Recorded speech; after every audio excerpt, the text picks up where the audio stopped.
Well, thank you very much, and it is a pleasure to be here with you today. Last year, I spoke to you about my belief in a well-regulated free market economy. I said it was the very best way to spread opportunity and lift people out of poverty. We should never underestimate the immense value and potential of open, innovative, free market economies when they operate under the right rules and regulations. Around the world over the last century, it has been those countries with well-functioning free markets which have enjoyed the greatest economic, social, and technological advancements. At its best, when a free and open marketplace is combined with the rule of law, individual freedom, equality, and human rights, in a representative democracy, great things are possible. People live longer and more secure lives. They have the freedom and the means to fulfill their ambitions and make the most of their potential, to bring up their families, care for one another, and give something back to their local communities and to wider society. And I believe that the approach I set out to this gathering last year for a more cooperative partnership between business and government is the right one to build the even stronger economy we all want to see. An economy fit for the future, ready for the next decade, delivering greater opportunity and prosperity right across the country. I believe that the opportunities ahead for our country are enormous, and the government I lead is determined to support British business in making the most of them. Over the last 12 months, I've led trade delegations to India and Japan. I'm always hugely impressed by the businesses and entrepreneurs I take on these trade trips with me and who I meet week in and week out. And I'm immensely proud of what they have to offer international investors.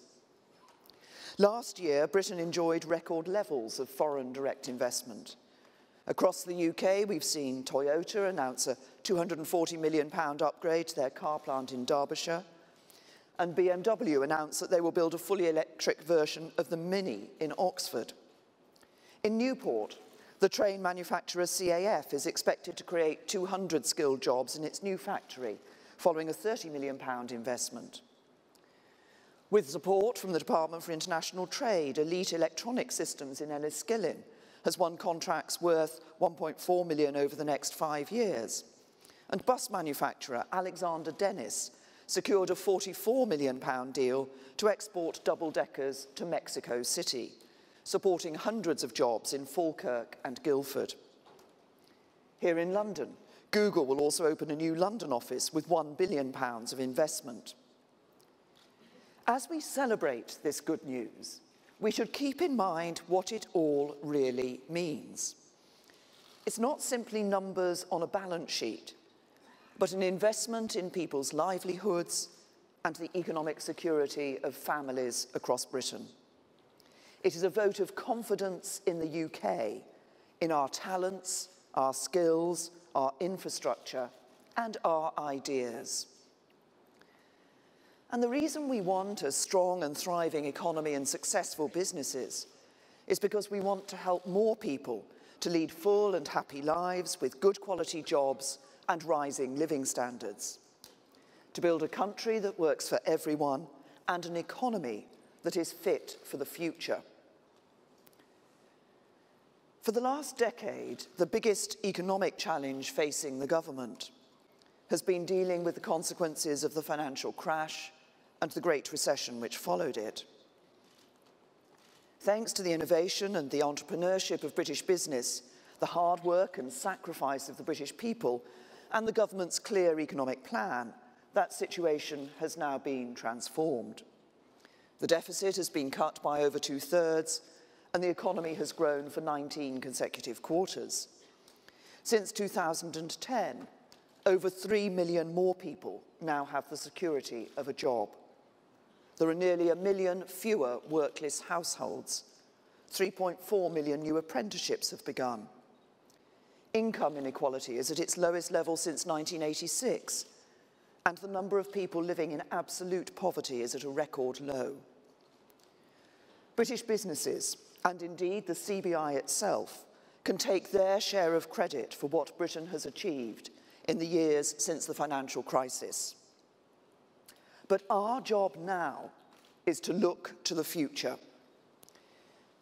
If the last 10 years have seen us weathering the storm of the financial crisis and rebuilding our fiscal and economic position, the next 10 years must see the beginning of a new chapter in the story of the British economy. Because for all our progress, there is still a long way to go. So today, I want to talk about my vision for the stronger, fairer, and better balanced economy we need to build in the years ahead. The Conservative government's plan to deliver this is very clear. We will get the best Brexit deal for our country, guaranteeing the greatest possible access to European markets, boosting free trade across the world, and delivering control over our borders, laws, and money. We will take a balanced approach to government spending, ensuring debt is falling and at the same time investing in our key public services and keeping taxes low. We will help businesses to create more good jobs across the country with a modern industrial strategy that invests in the skills, industries, and infrastructure of the future. We will build the homes our country needs so everyone can afford a place to call their own and all the security that brings. We will carry on improving standards in our schools and colleges so our young people can get on in life. We will back the innovators and wealth creators who deliver growth, jobs, lower prices, and greater choices for consumers, and step in if businesses don't play by the rules. And we will work tirelessly to tackle the injustices that hold people back from achieving their true potential. By following this plan, a balanced approach to public spending, the best Brexit deal for Britain, an active industrial strategy, more homes, higher standards in our schools, backing innovation and wealth creation, and fighting tirelessly against injustice, we can create a country with a stronger economy and a fairer, more caring society, one that will guarantee a better future for the next generation. Central to this plan is our modern industrial strategy. The government will be publishing our industrial strategy white paper later this month, and we will speak in more detail about it then. But let me just set out today some of the underlying principles which are driving our work. For a free market economy to succeed in delivering economic and social progress for everyone, the government has a vital role to play. That starts by setting the right rules and making sure they're adhered to. And some say its role should end there too. But I believe the proper role of government goes beyond that. Through how it invests public funds, how it provides an education system for the next generation, how it commits to long-term goals, and how it supports business, people, and places, a strategic state has a major influence on the economy. In exerting that influence, governments must inevitably make choices, and in a democracy be held to account for them. The choice which this government makes is to deploy this influence in a thought-through way, taking decisions for the long term. Because while the power and potential of the market is immense, I also strongly believe in the good that government can do. We've already seen this approach work for one sector of the economy, the financial services sector. Over decades, governments of all parties pursued the aim of making the UK the world's foremost centre for financial services. They worked with business to set a clear long-term framework for the sector to succeed, and it now accounts for 7.2% of the British economy. It contributes over £70 billion to the Exchequer annually and employs over 1 million people across the UK. Here in London, yes, but also in Edinburgh, Cardiff, Bournemouth, Leeds, and in other towns and cities. And when the regulatory structures governments put in place fail, and the irresponsible practices of a minority damage the economy as a whole, as happened during the financial crisis, government has a duty to step in. When British banks suffered during that crisis, government did not turn its back on the sector, wasting decades of effort and forfeiting our global position. Instead, we were steadfast in our commitment to fixing things and making the sector even stronger than before. Government worked to create a more stable and effective regulatory framework, and in doing so, strengthened the resilience and reputation of the UK's financial sector and contributed to the strengthening of the global financial system.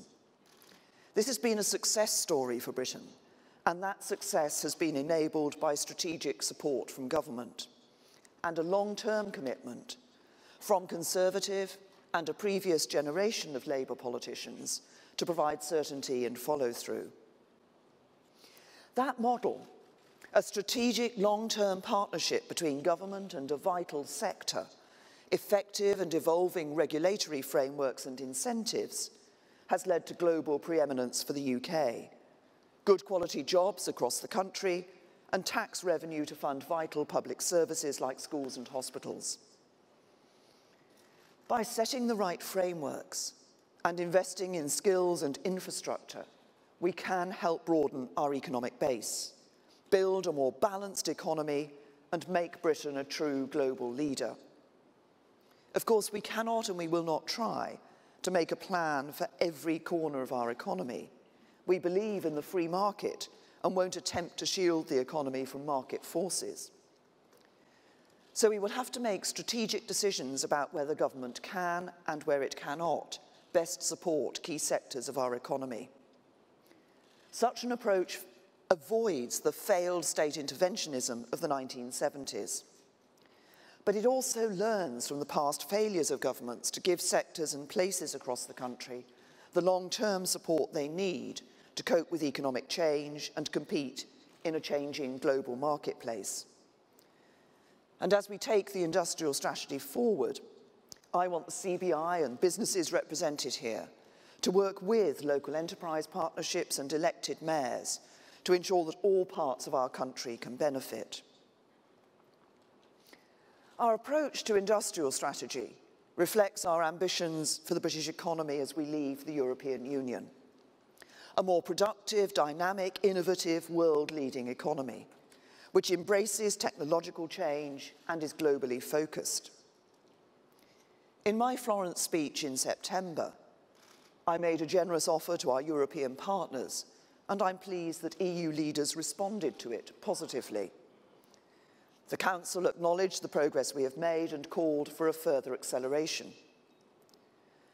And since I spoke in Florence, I'm pleased that there's been further progress on citizens' rights, including an agreement on reciprocal healthcare and pensions, and further alignment on a range of important social security rights. Our EU negotiating team is now preparing for the next phase, and I particularly welcome the beginning of internal discussions among the EU 27 about their position on our future relationship and the implementation period. When sufficient progress is agreed, we want to move as quickly as possible on both of these issues. Throughout this process, I've been determined to give business and industry as much certainty as possible. Achieving that maximum certainty was the first objective I set in my Lancaster House speech in January, and it's remained fundamental to our negotiations to date. We want to forge an ambitious economic partnership out of the single market, but with a new balance of rights and responsibilities between us and the European Union. One which respects the freedoms and principles of the EU and the wishes of the British people. We should be excited by the possibilities which this new relationship presents for the future, just as we are realistic in acknowledging that it will take time to finalise. I've made clear that a strictly time-limited implementation period will be crucial to our future success. I know how important it is for business and industry not to face a cliff edge and to have the time it needs to plan and prepare for the new arrangements. During this period, our access to one another's market should continue on current terms, and I want us to agree the detailed arrangements for this period as early as possible. But we should also be able to develop our relationships with countries outside the EU in new ways, including through our own trade negotiations around the world. And that world is changing in profound ways. The technologies which are emerging today will have as profound an impact on our economy and our lives in the 2020s and 2030s as the internet and smart technology have over the last 20 years. And Britain is already a world leader in a number of these fields. In fintech, the UK is ideally placed to be the world's hub, with the sector contributing a greater proportion of our GDP than any other G20 country. And in artificial intelligence, I believe Dame Wendy Hall and Jerome Pesenti's independent review into the potential of that sector set the right ambition by arguing that we should seek to make the UK the best place in the world for AI businesses to develop, start, grow, and thrive. The economy fit for the future, which we must build over the next decade, will be driven by science and innovation.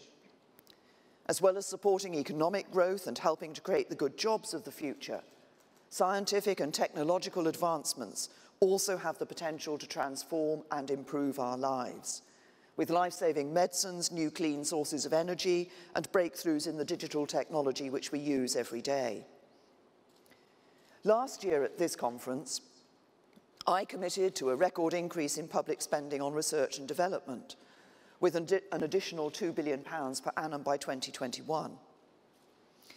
I want us to build on our strengths in science and innovation and make Britain an international centre for the transformative technologies of the future. So we are playing our part by increasing public sector support for R&D to record levels. And we will say more about the further action we will take in the Industrial Strategy White Paper. But today I also want to put the challenge to you and to industry across the UK to do the same.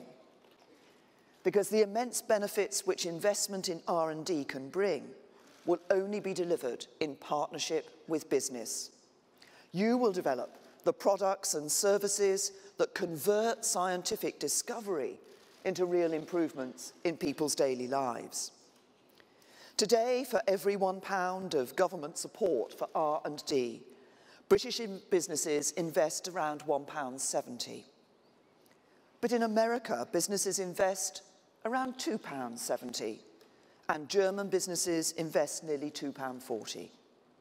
So I want you to work with us to drive up business investment, to help develop the next generation of technologies here in the UK, so that we can deliver more good jobs across the country and improve living standards for everyone. This is a goal we all share and one I know the CBI has long campaigned for. And Britain has always been at the cutting edge, the birthplace of the first industrial revolution, the home of more Nobel Prize winners than any country outside the United States. We must see these coming technologies as forces for good, with huge potential for our economy and our society. Through our industrial strategy, the government will help ensure Britain makes the most of them.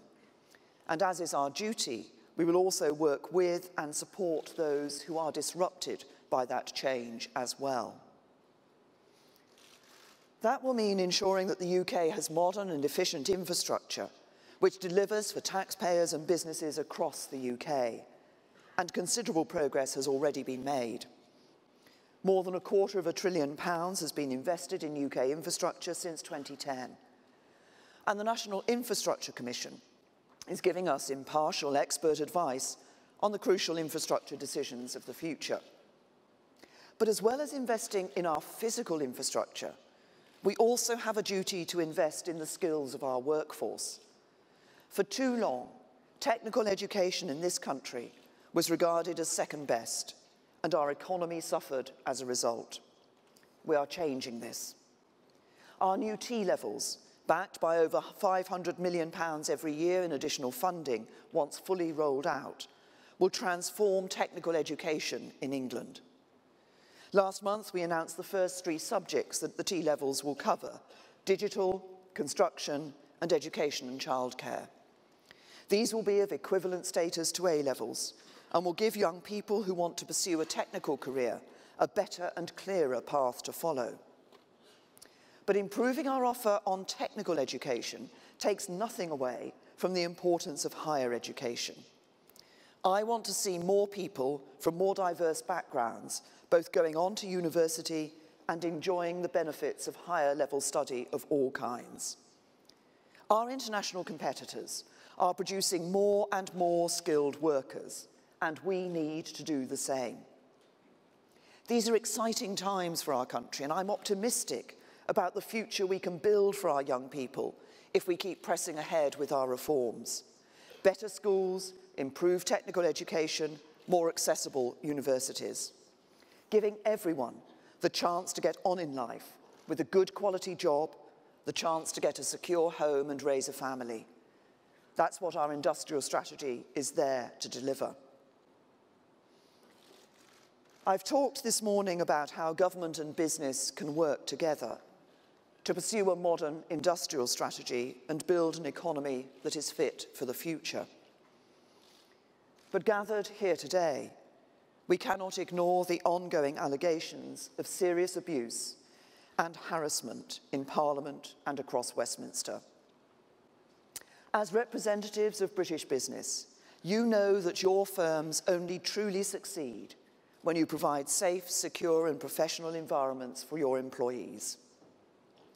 Parliament and Whitehall are special places in our democracy, but they are also places of work too, and exactly the same standards and norms should govern them as govern any other workplace. What has been revealed over the last few weeks has been deeply troubling and has understandably led to significant public unease. Women and men should be able to work free from the threat or fear of harassment, bullying or intimidation.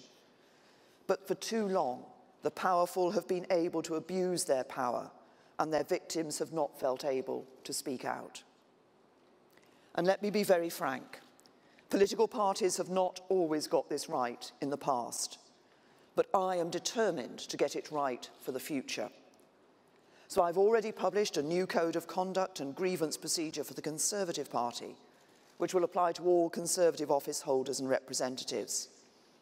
It sets out the high standards we expect and the procedure we will follow to deal effectively with complaints. And later today, I will convene a meeting with my fellow party leaders to discuss establishing a new common, robust and independent grievance procedure for Parliament. Because those working for members of Parliament should not have to navigate different party systems depending on their employer's political affiliation. We need to establish a new culture of respect at the centre of our public life, one in which everyone can feel confident that they are working in a safe and secure environment, where complaints can be brought forward without prejudice, and victims know that these complaints will be investigated properly, and where people's careers cannot be damaged by unfounded rumours circulated anonymously online. Of course, people can be friends with their colleagues, and consensual relationships can develop at work. This isn't about prying into private lives. What we are talking about is the use and abuse of power. We must stand up for all the victims of abuse, harassment or discrimination, wherever it has occurred. Now is the time to act decisively, without fear or favour, to guarantee a safe and respectful working environment for everyone in the future. So as we look ahead to the next 10 years of Britain's economy, we should do so as rational optimists. There are huge opportunities ahead. Making the most of them will demand hard work, imagination and commitment. But Britain has succeeded in the past when we have been confident in our strengths and bold in our action. When we've backed the ambition of our wealth creators, who use their talent, hard work and skill to take a chance, to grow a business and to spread economic opportunity to others. With the right economic foundations, a balanced approach to public spending and the best Brexit deal for Britain. The right long-term incentives for business and our wealth creators, given the freedom and support to thrive. And government playing its proper strategic role in support of economic growth right across the United Kingdom.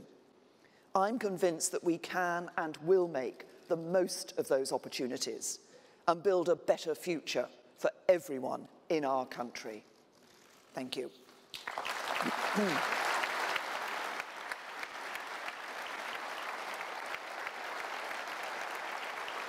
take your own question. Shall I take my... Yes. Right, we've got some time for some questions. If you'd like to put your hands up. Can I take the red paddle over there?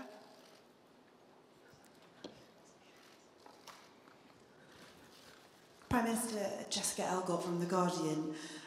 Your predecessor, David Cameron, said aggressive tax avoidance was not morally acceptable, and you said you want an economy that works not just for the privileged few. So will you finish that work and insist that British tax havens create public registers of who owns offshore companies and trusts? And will you announce a public inquiry into aggressive tax avoidance? Well, first of all, we have been continuing the work that David Cameron started, and he started it not just for the UK, but on an international stage as well, and that's important. So we have seen more revenues coming to HMRC over the last few years, since 2010, £160 billion extra that they have been able to raise. But we do work, there's already work that's being done to ensure that we see greater transparency in our dependencies and British overseas territories, and we continue to work with them. HMRC is already able to see more information about the ownership of shell companies, for example, so that they can ensure that people are paying their tax. We want people to pay the tax that is due. I'll take next, the blue paddle. Angela Middleton at Middleton Murray. We place young people into their first jobs and deliver careers advice in innovative ways such as podcasts. I think there are so many amazing opportunities now, but what's your view on how us as businesses can really try to build aspirations for young people and excite them about their future? Because the opportunities are there, but still young people often don't see that or believe it. Well, actually, I think one of the things that business can do is perhaps have some more interaction with schools, with youngsters in school. I think often youngsters at school don't see the excitement that being in business, the interest that having a business career can be about, and don't see the interest and excitement of actually setting up their own business and creating something that grows and is of benefit to society as a whole. So I think that interaction with young people, showing them that, the opportunities that business can bring and the great interest that a business career can give to them, I think is one way that businesses can do that. Thank you. Okay, red paddle there. Hi, William James from Reuters. Prime Minister, your government has set out its ambition to have the outlines of a transitional deal by early next year and hopefully finalising the whole deal in October. Aren't you relying on an awful lot of goodwill from businesses to plan their futures based on the outlines of a deal that isn't set in stone? And also, how confident are you of having the full, detailed, comprehensive trade agreement agreed by next October? Well, first of all, of course, as everybody will appreciate, we are in a negotiation with the European Union. What I've been clear about in the Florence speech is the sort of partnership that the UK wants to see with the EU 27 in the future, and they are now picking that up and developing their own thoughts about the future and what partnership they want to see. But the implementation period, I believe, first of all, we need to get full agreement that this is something that will happen, and then we'll need to negotiate the details. Of course, some of those details, you need to know what the end state is, what that future partnership is, because this is about practical change moving to that future partnership. But I was clear in Florence that I think businesses should be able to have the comfort of knowing they'll be able to operate on the current same basis as they currently can during that implementation period. I'll take orange. My name is Arif Butt, publisher of Select Science. Got two questions for you, actually. What do you consider the top priorities for scientific research over the next 5 years? I think that's the sort of question where I would normally say, I'll write to the honourable gentleman afterwards. Look, I think I'm not a scientist, but we can look at some of the areas that the UK is already very strong in some of the issues around life sciences, but also some of the new technology around the automotive industry, artificial intelligence, where I think we have a real lead and a real positive future. But there may very well be other areas out there, and this is part of, as we work with business and universities and others in the industrial strategy, maybe other areas out there where actually there is a new big thing for the future that some of us haven't even heard of today. But let's make sure it's our scientists who are developing, and it's the UK business who can take that forward when it does come. Thank you, Prime Minister. Laura Kunsberg, BBC News. You say it's time to be frank about harassment and bullying in Westminster. Can you say, hand on heart, that you were not aware of any of the concerns that have emerged in the last couple of weeks?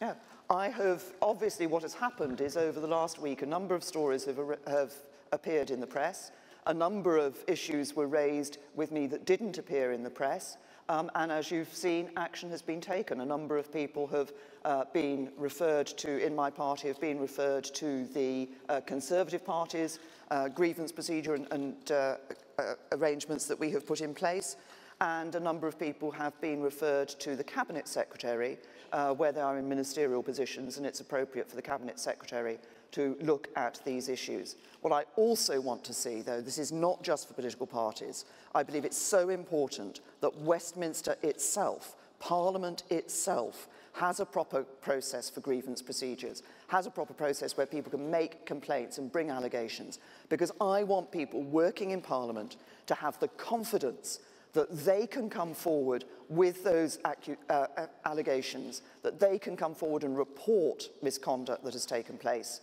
And I want both sides to have the confidence that those concerns will be properly investigated, will be fairly and properly investigated. Thank you. Should I take one more? One more? Let's take the purple one. Yeah. Good morning, Prime Minister. My name is Esiogene Okonodo. I work for a company called Savitech Group. You mentioned something about diversity and that the government would like a more diverse workforce. As you can see, my company does that, but perhaps if you look around the room, that might not necessarily be the case for everyone. So I'd like to know how the government will be helping to assist with this issue. Thank you. Yes, I mean, I think, well, first of all, I think it's important for everybody in business to recognise the value of actually having access to and benefiting from all the wide range of talents that exist in our population. And that means across people from all sorts of different backgrounds in our population. What government can do, though I think first and foremost, government has to look at itself, at how it operates. And that's why I commissioned, at a very early stage when I first became PM, I commissioned the racial disparity audit. We've published the results of that racial disparity audit, and it makes uncomfortable reading. But we do need to act in a number of areas. So one of the things we're doing, for example, is we've identified a number of hotspots where BME communities have a higher rate of unemployment than is generally in the population, and putting in specific targeted work to work with people in those communities to help them get into the workplace and get that first step on the employment ladder that can take them through for their careers. So government has to look at itself as well as helping business in this. Thank you. Thank you very much. Have a great day. Look after yourself. Thank you. Ladies and gentlemen, a big thank you for the Prime Minister, please.